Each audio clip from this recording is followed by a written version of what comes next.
Welcome to Beyond the Veil, or What's Next, where we dive into life after high school for adults with disabilities and tackle real issues for school-age students and their families as they navigate through the public school setting. I'm Naomi. And I'm Erin. And we know firsthand that the journey doesn't end at graduation. It's just the beginning. Each month, we'll have real conversations with families, experts, and self-advocates about the challenges, the victories, and the fight for inclusion, and establish a community of people dedicated to helping families thrive in a world that's not designed for everyone. Because independence looks different for everyone, but everyone deserves a seat at the table. So hit that subscribe button, join the conversation, and let's build a future that works for everybody. Okay, so today we are at W.A.V.E.S, and it is a program that was designed by this lovely lady right here. Mm-hmm. And her name is Erin Long. I am Naomi Pyle, and I am the sister to my brother JohnDP, as many of you have come to know and love. So this is where John goes 3 days a week for his day program. Mm-hmm. And so tell us a little bit about the program. Tell us what W.A.V.E.S stands for. Just tell us a little bit about yourself and the W.A.V.E.S program. Okay. Yep. So I'm Erin, and W.A.V.E.S Day Program, we were talking about, stands for Wilmington's Academic Venue for Exceptional Students. I started the program, it's been a year and a half. It was September of 2023. And my goal for the program was to just have a place where people, adults specifically with IDD, had a place to go during the day, had a place to belong, have a place for friendships, and a place that was consistent. You know, yes. Consistency is key in their lives. So that's W.A.V.E.S in a very small nutshell, and what John gets to come to a couple days a week. That's awesome. I learned about W.A.V.E.S just by doing a Google search. That's crazy. I know, right? I came here to Wilmington about 2 years ago, and I retired. I was home. I wanted to have some place for him to be able to socially interact with his peers. And I Google searched, and your picture popped up on the computer, and literally your bio and the reason why you started W.A.V.E.S all came, and I was like, that's me. That's for me. That's for John. I couldn't believe it. I was like stunned, because I was telling my daughter that, if I can't find something, I'm just going to have to start something myself. Right. So thank you for doing that. You're welcome. Well, a little backstory behind starting W.A.V.E.S is I do have a brother, like Naomi, with Down syndrome. And so John lives with Naomi right now, and my brother currently still lives with my mom, but one day it is, all right, Brian will be mine, and he will live with me, just like John lives with Naomi. So that's definitely something we have in common, and is a big part of my why, for why W.A.V.E.S was so important to me, because there is so little in all communities for adults with intellectual and developmental disabilities. So absolutely. And coming from Fayetteville, North Carolina, which is a much larger city than Wilmington is, you would think that we would have something, we as in, Fayetteville, would have something along those lines, but nothing. There was nothing. Yeah. And then, when my mom passed away in 2020, I was still working. And so, John was left at home a lot of times by himself for not too long, but extended periods of time when I really wanted a program for him to go to. So it just so happened I retired, I came here, and even though he was with me, he needs that social interaction with his peers and other adults in his life. So we were thrilled to have this program for him, and still are thrilled. Well, and you're so lucky that he is able to stay at home sometimes by himself. My brother's the same way. Yes. And a lot of the individuals that come to this program, they're able. So people are like, well, they're able to stay at home by themselves. And it's like, yeah, but think of how lonely that is. You know, it's like you and I are able to stay at home, but do we want to stay home all day, you know, and be by ourselves? Exactly. We all need a purpose in life, a reason to get up and get out of bed in the morning, and friends who we want to see and be a part of. So. Yes, absolutely. And John, you know, he has just thrived since coming here. You have no idea the impact that this program has made on just his life.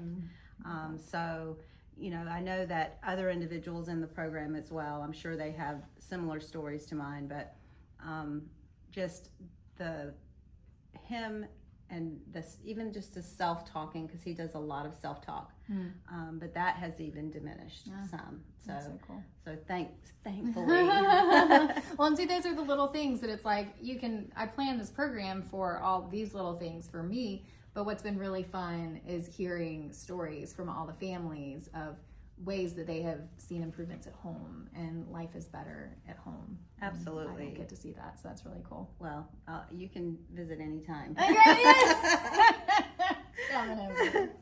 So let's get to some questions here.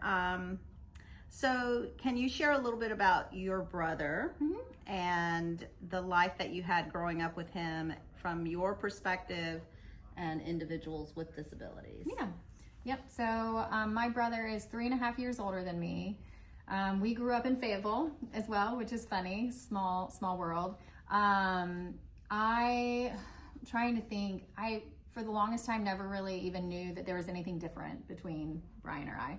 And at one point, a friend of mine was like, Erin, did you know that your brother's retarded? And I was like, what? What's retarded? You know, and I went home and you know, at this point, obviously we know like the R word that you don't use. But I asked my mom, and so then she was like, yeah, you know, your brother has Down syndrome. She went the whole explanation. I was like, okay, whatever. You know, it was just right over my head. But obviously, as I got older, I learned, you know, what that meant, and but it never affected me. He played with our friends. We lived in a cul-de-sac. He loved going and doing all the things that we love doing. And I did learn quickly that I could bribe him to get what I wanted. If I wanted the front seat, I'd be like, Brian, I'll give you some pretzels if you just let me have the front seat. Very food motivated. Very food motivated. And so, yeah, so I think, you know, when we moved to Wilmington, I was in middle school. And we were never in the same school because he was just that much older than me. And people asked, they're like, were you ever like embarrassed of your brother or anything like that? And I was, you know, all my friends knew my brother and thought he was the coolest thing.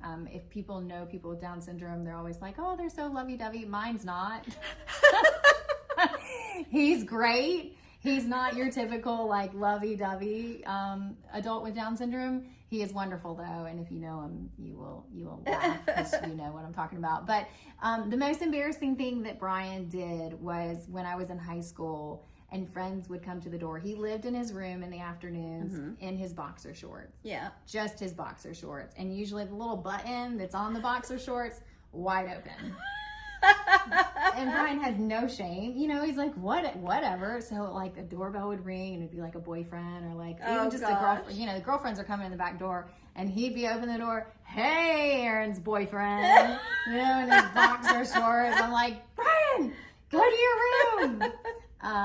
But we had a really great relationship. I then went away to college and Brian did a program called TPYA, which was after high school. We can talk more about that later. And then I went away to college, and then when I came back, he was in a college program at Cape Fear Community College, which was a really cool program. It's very similar to W.A.V.E.S, yet at a community college. Right.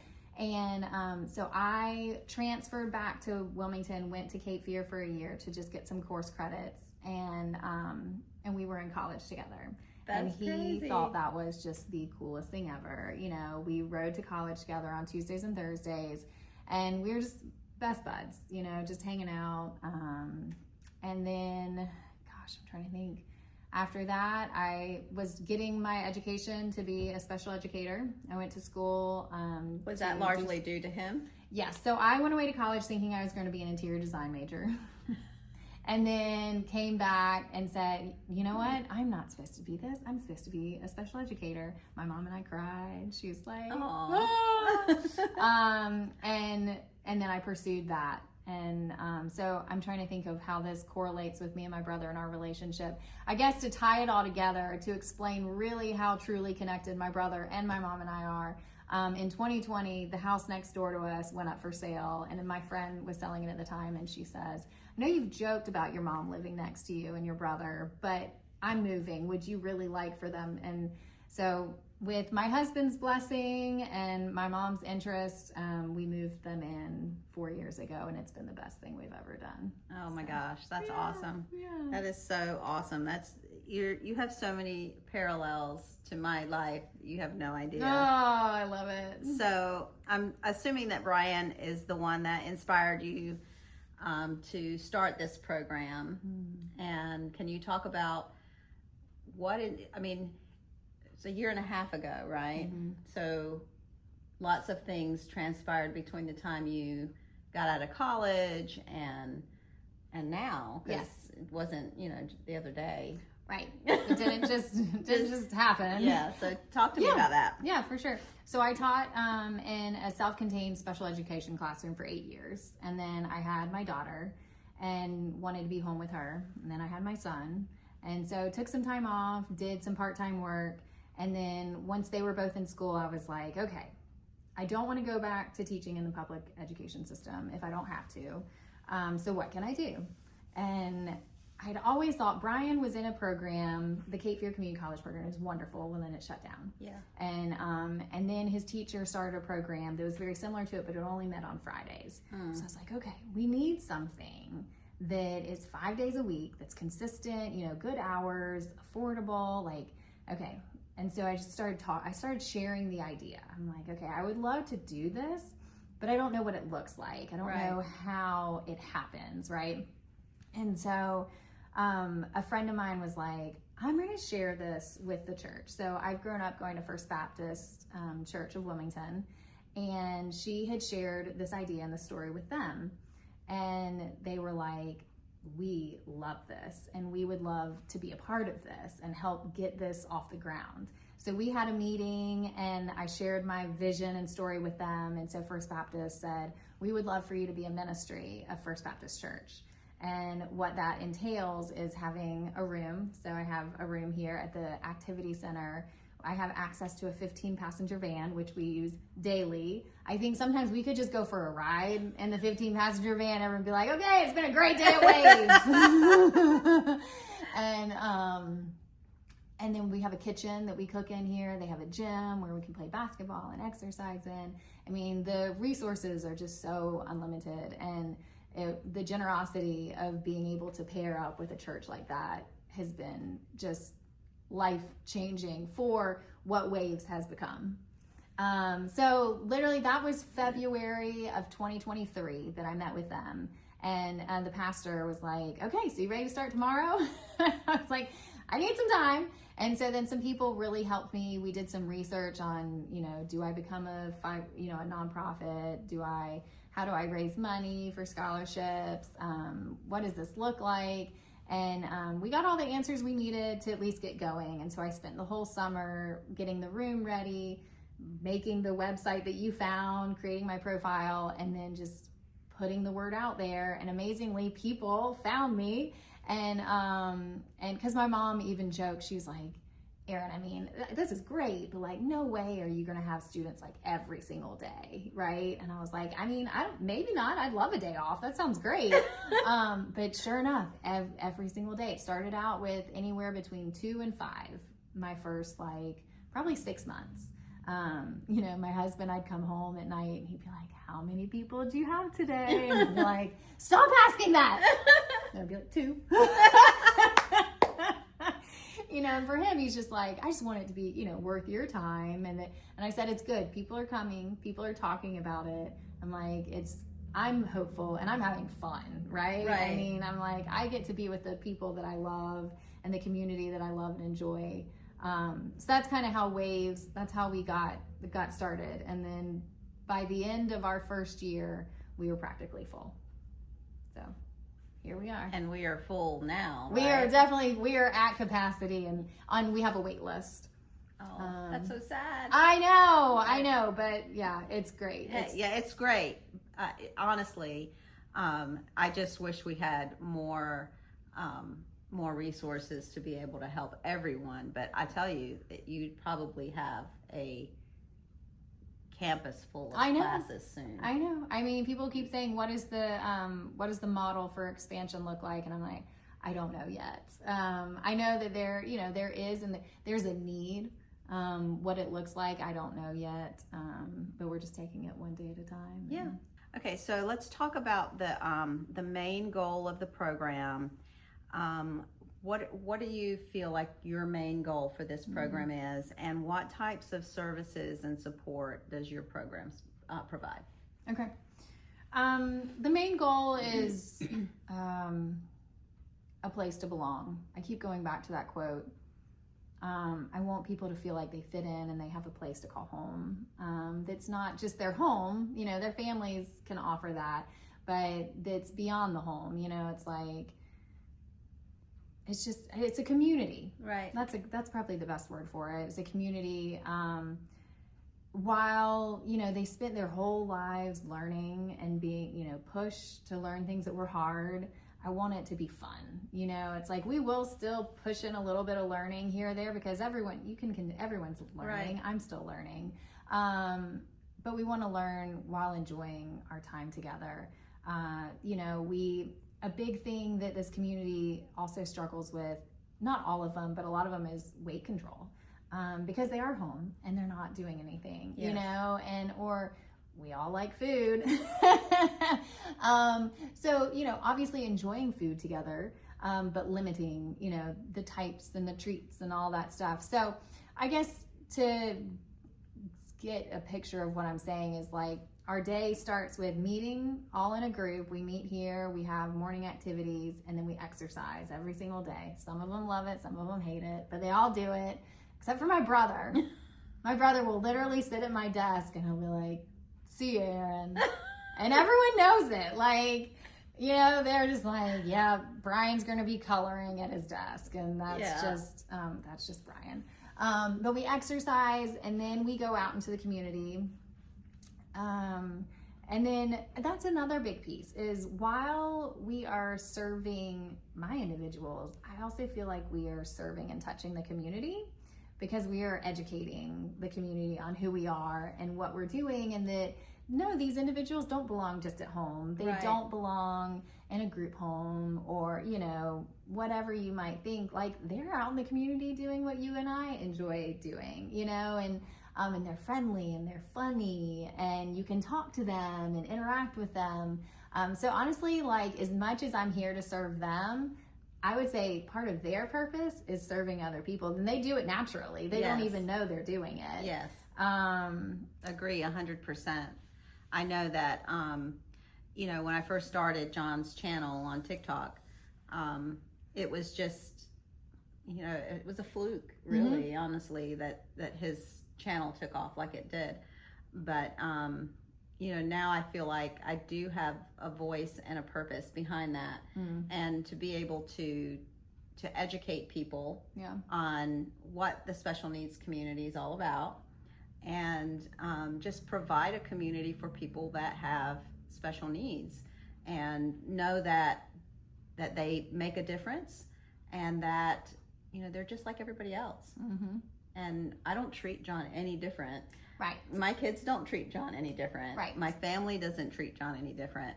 And sometimes we'll get a comment a comment or two on my TikTok channel, and it's like, you shouldn't treat him like that, or and it's like he's just like everybody else. So I'm glad that that's part of that mission.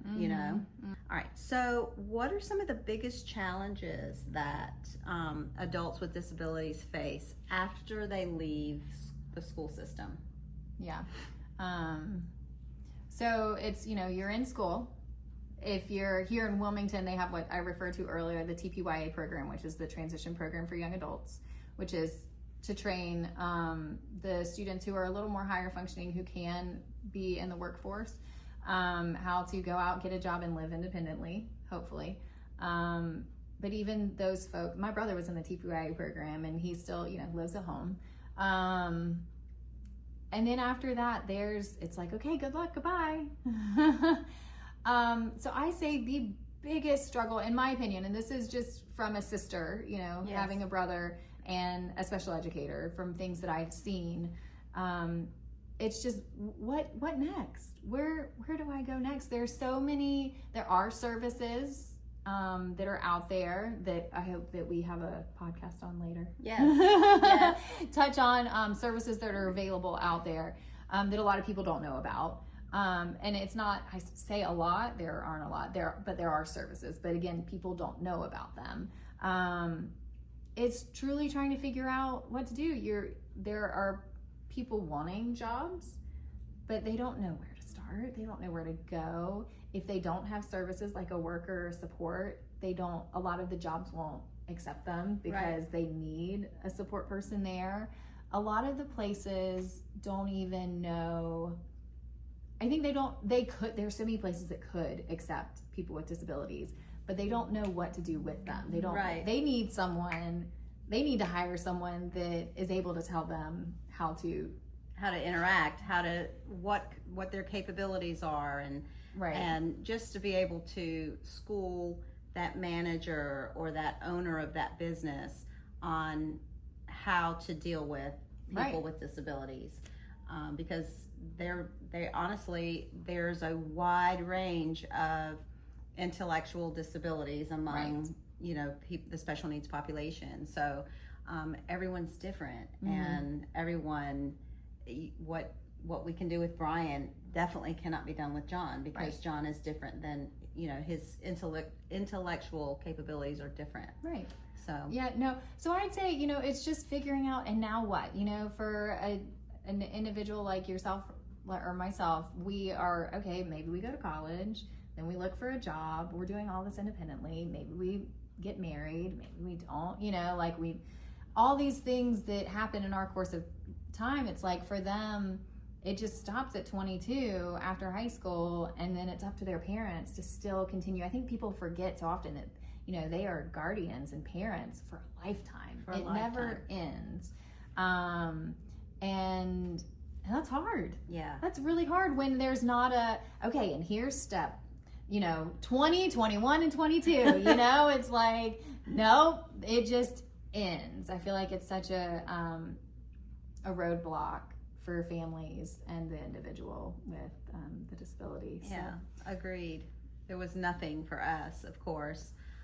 John did go. Well, and John's 50, 51? He's 51. So if you want to talk about, what did it look like for him when he graduated from high school? So just briefly, because this is not our podcast. I'm curious. Yes. So he went into the workforce for a little bit. Mm-hmm. He did something similar to that program that Brian did. Okay. And so he worked in a school cafeteria. Mm-hmm. And the lady the cafeteria manager that he worked with was an angel from heaven. Yeah. And he actually worked with her while he was in high school. Okay. So as he transitioned from high school, he just went into that program there, where he just stayed, and he was a quote unquote worker in the cafeteria. Right. And so she would give him like minor tasks to do. But then it got really hard for my mom because she was working full time. Yeah. And of course, those school hours are not conducive to, shuttling back and forth to pick up. Yeah, transportation. So that quickly ended, because she just couldn't take off of work to pick him up and drop him and all that kind of stuff. So, it lasted for a little while, but not long. Yeah. And then he was just home, and he was home. Yeah, exactly. I know that was another thing you mentioned that I feel like is so hard, is the transportation. Is, you're the parent still working. Maybe they do have someplace they can go. Even coming to W.A.V.E.S, there were some people that were like, it's great, but it's 9 to 2, you know, they're Yeah. like, that doesn't work for our schedule. Luckily, there is what's called the DART van. It's our WAVE transit, public transportation, and they offer for people with disabilities. They do have to be in a certain range within Wilmington and New Hanover County. But I think it's like $5 and they'll pick them up at their door. You know, it's not like they have to find a bus stop. They pick them up at their doorstop and then they drop them off at the place where is it always perfect? No, but is it at least something? Yeah. Like, yeah. So that was another thing people were asking. When's the W.A.V.E.S bus gonna start? Like, okay, I hear you.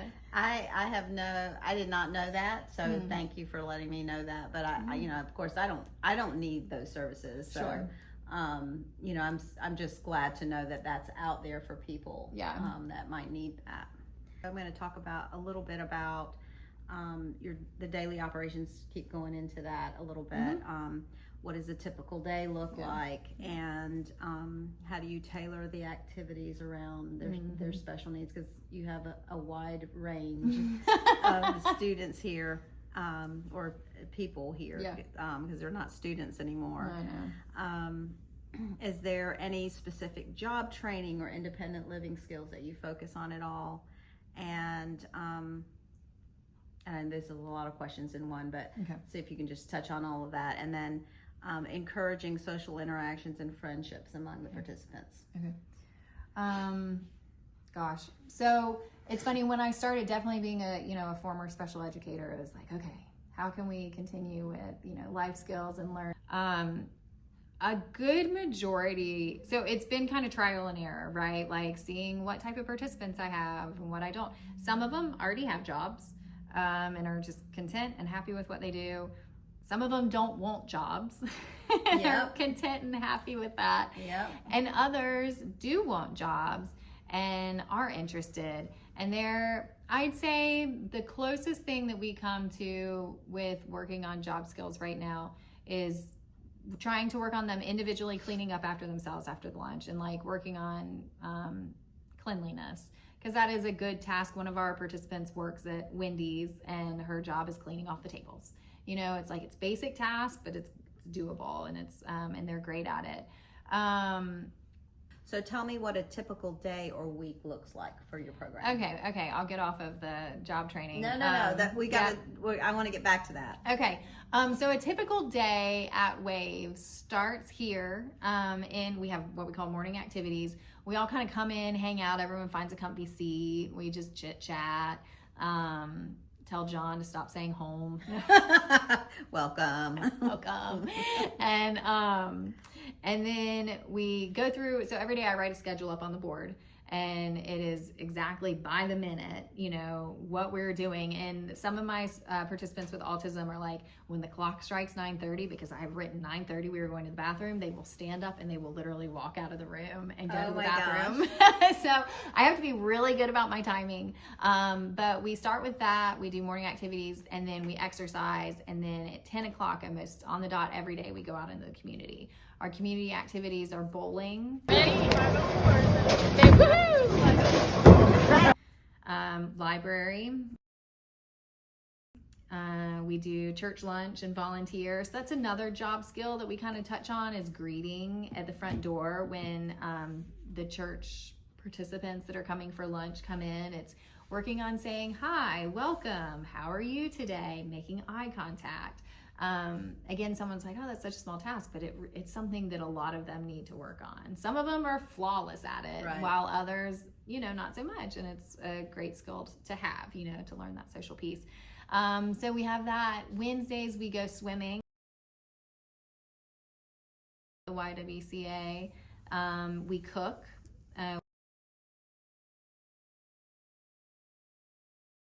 We usually vote on what we want to cook, and then we'll go to the grocery store, we'll make a shopping list, everyone gets a different item, we bring it back and we cook our recipe.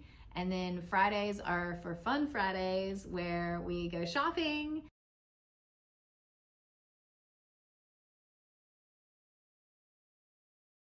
and we go out to lunch. So that's another, it's not really a job skill, it could be, But the money piece of it is working on money when we're shopping or when we're going out to lunch.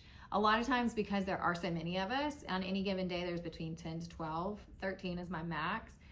It's not the best environment to work one-on-one with somebody with their money skills. So what we'll do is, if it's like we're going bowling and it's $3, I'll bring out my money box and we'll work on money before we go bowling. And it's like, okay, you owe me $3. And then they hand me a 10. I'm like, okay, how much money do I owe you back? And that sort of a thing.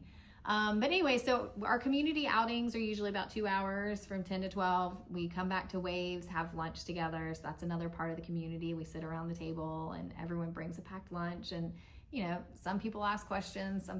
We've become such a tight-knit family that it's literally like sitting down at your family's dining room table and having dinner together. Everyone's things that they do, they're just as comfortable as can be, and it's really funny. But then after that, we do read aloud. So when we go to the library, I pick out books that are of interest to them, and we'll go through and read. Sometimes we do a meditation, which is actually, I really enjoy it. And I'm like, maybe they'll enjoy it, and everyone will be so zoned out by the end of it. They're all like, so that's fun. And then we finish the day by either doing some sort of music thing, watching our slideshows that I make monthly, or playing a game, or karaoke, something like that. Yeah. And that is our day in a nutshell. And the social interaction between the participants and I don't know. So I know a lot of them have like a one-on-one person. How is that managing all of those personalities? It's really interesting, because there are definitely different personalities. There are certain personalities that clash.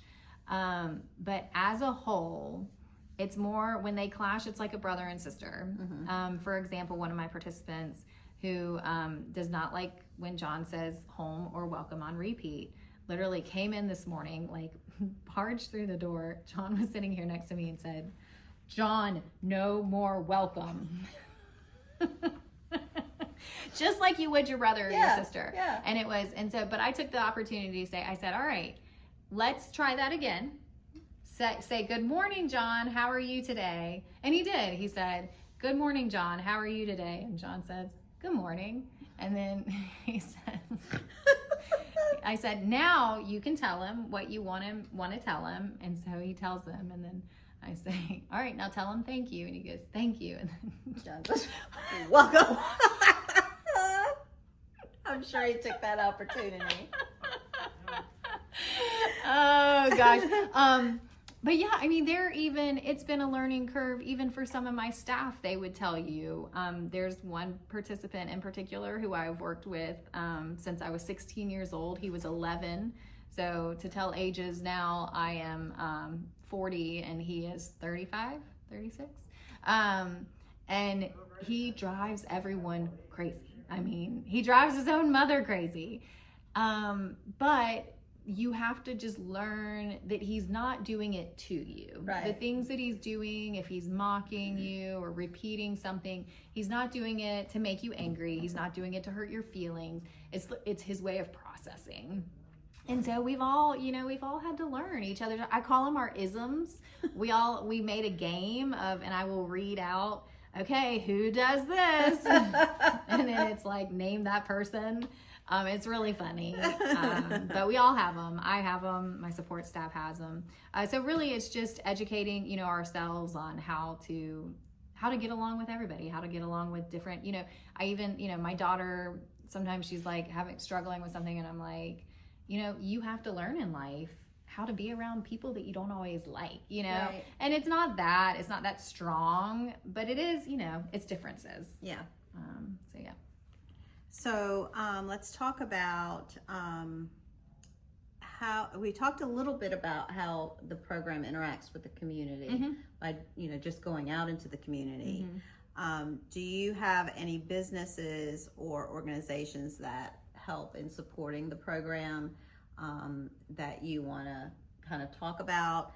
And how would people get involved as far as volunteering, donating to the program for scholarships? So I'd say let's see. So First Baptist is the first, it's a church organization that is like the biggest supporter behind W.A.V.E.S.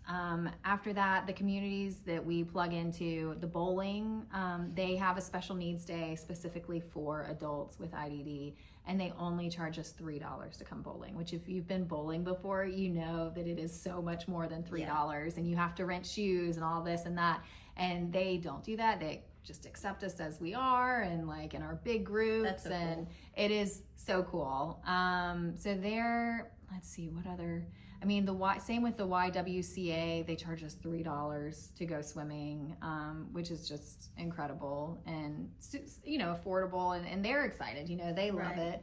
Are there other businesses I would love to plug in with? Yes. And I am working on that. Because I think there are some other businesses that we could just come be a part of, even if it was just taking a tour, right? Right. And because you do go out into the community and do, like every week is similar in that you go bowling on Mondays or whatever, but sometimes you go to the movie theaters. Sometimes you go to like a special needs event. Yeah. Yeah, we went to the fire department, three-wheel therapy. Yeah. Yeah. So those are the kind of things that you do that might not happen on a weekly basis, but it does happen, throughout the course of the year. Yes. Always trying to look for a field trip. If there are any businesses that would like for W.A.V.E.S to come do a field trip, we are all for it. And it can be something we literally went to the fire department, which, yes, the fire department is very cool. But it's like we just did, we came in, we did a little tour, but I think the firemen, I know, the firemen enjoyed it just as much as we did. Yeah. Because we're just fun. Like, we're fun group of and it helps individuals. People in the community know about your program and also educate them as well. Right. So that's awesome. Right. I think that's amazing. But as far as, I'm trying to think, other businesses plugging in, we are totally open to it. We do offer scholarships. You had mentioned scholarships. We do offer scholarships for our families who cannot afford to come at the full rate, and to get scholarships, or we get it through donations, and donations happen through the church. So the church, because the church is a nonprofit, and can accept tax deductible. Am I saying that right? That's where you can get tax deductions because you're donating to. Right. Yeah. Right. So it's on our website, and it takes you to the church's website. And then when you click there's a drop down box that has W.A.V.E.S, and you can click that. And then all the donations come to us, and they go straight to the scholarships that allow students to come and participate. Cool. I've also got a link on my page on TikTok. It's on my link tree as well, and it's there's a place where it just says W.A.V.E.S donations, so it'll take them straight to the W.A.V.E.S donation page. Cool. So a day at W.A.V.E.S costs $50, and if you have scholarship, it is half that cost, so it's $25 a day, and then you can come 2 days a week at that cost. So that's kind of a breakdown of. So that's how, in a way, I'm thinking that's how little, just $25 can give someone, an extra day at W.A.V.E.S. It covers their scholarship for 1 day. $100 covers 4 days, type of a thing. Yeah. So let's see. Where do you see the program in 5 years? I'm not even going to go to 10 years. I know. Let's say 5 years. Where do you see the program going? I know. Well, it's crazy to think where it is in 2 years. I asked actually everyone. I was going over the questions with everyone earlier, and I was like, guys, do you think the program will still be here in 10 years? They're like, yes. I was like, I'll be 50. They're like, yes. Like John will be 60. No. And he'll be here. Saying welcome. Honestly, in my wildest dreams, if this program could still be here, if we could still be doing what we're doing right now every single day, with my same friends, new friends, you name it, I would be so happy. Obviously, my heart being in this field and having, you know, a sibling with Down syndrome, do I want to expand? Yes. And do I think there's potential? Yes. But just to be here, just to still be at the church, to have the group that we have, to be able to do, it's such a privilege to get to come to work every day. You know, one of my support staff, sometimes we sit here on this couch in the afternoon. She's like, Erin, we get to do this for work. Like, this is our job. And I was like, I know. And she's like, we have so much fun. She's like, do people realize how much fun we have? I'm like, I think they do. If they watch our slideshows, I think that's when you get the vision of the love and joy that happens for everybody. Yes. When they come to the program, it's not just them, you know, it's filling my bucket to the top. Well, it allows me, as a sister, to refill my bucket when he's here. Yeah. Because, you know, it's that old adage that they say, if you're on an airplane and the oxygen mask comes down, you're supposed to put it on yourself first. So that way you can help others. And so it allows me to be able to recharge and get away from the constant self-talk. And people, you know, it's beautiful. They're beautiful human beings, and I love my brother. I would not change a thing in the world. Yes. But it does allow me that time to myself to be able to take that time so that I'm able to, you know, give him more of what he needs. Absolutely. Well, I think you had asked that in the beginning. You had said, what was your goal of the program? And honestly, it's like, while so much of it was serving them, a big chunk of it was knowing that I was serving my mom and the other parents, the other siblings, the other caregivers. Because like we said, it doesn't just end at 22. Yeah. It is forever. Right. So even if it's just one day a week or all 5 days a week, just knowing that you have something, and to where they're loved, you know, to where they're so loved, and not just loved by me, they're loved by everybody. Yes. When they come We here. definitely feel that very much. So, what has been the most rewarding part of the journey? Maybe some of that is probably the most rewarding for you, but it may be something different. I don't know. What's the most rewarding part of this journey? Yeah, I think it's learning, and I learn new stories every day. So even today we asked that question, and I was like, well, I know for a fact that one of my participants, he's 26. He was out of high school in 22. So for the past 4 years, he's had, you know, and his mom works full time, and he hasn't had anything. He's been at home, you know. It's like when mom works, and he's, again, back to that he's capable of being home, but just learning that, and he loves it. He loves coming.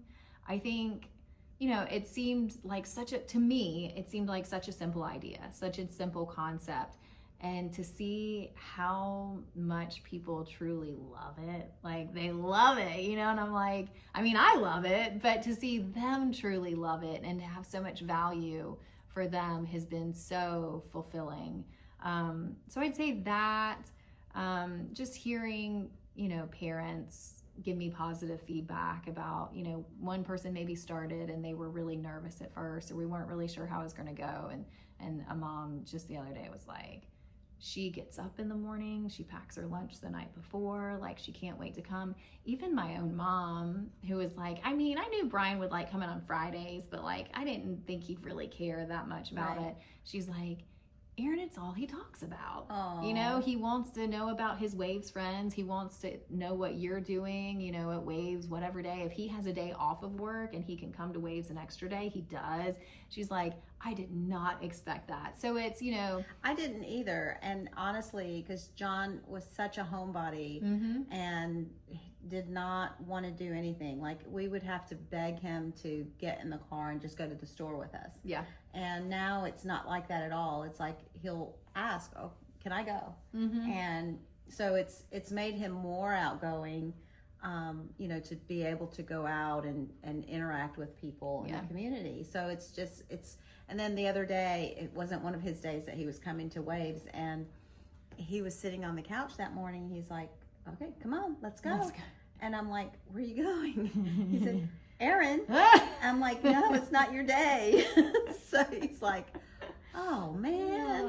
And so, you know, just having that you have no idea that he loves coming to the program. So that's in itself a feat. Yeah. That is just incredible. Yeah.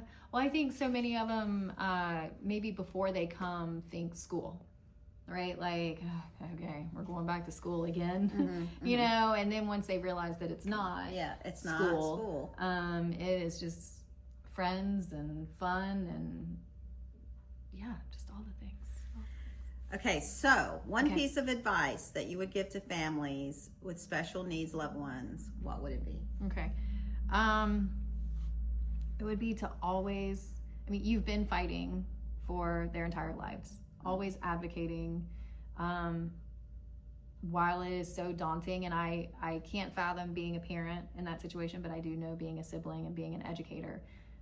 Keep fighting for them, keep advocating.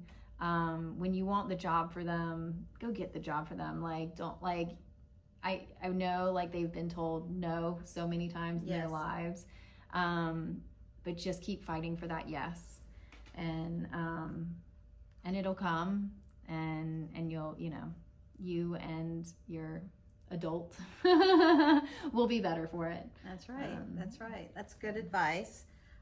So we've got some other things planned, some special podcast planned in our future.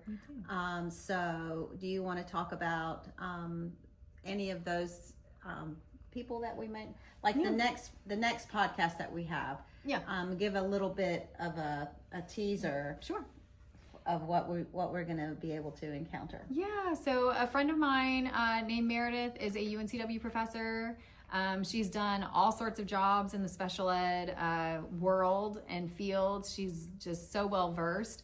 She's just going to talk to us a little bit about her career and what she has done in the special ed population and her take on kind of what's out there now.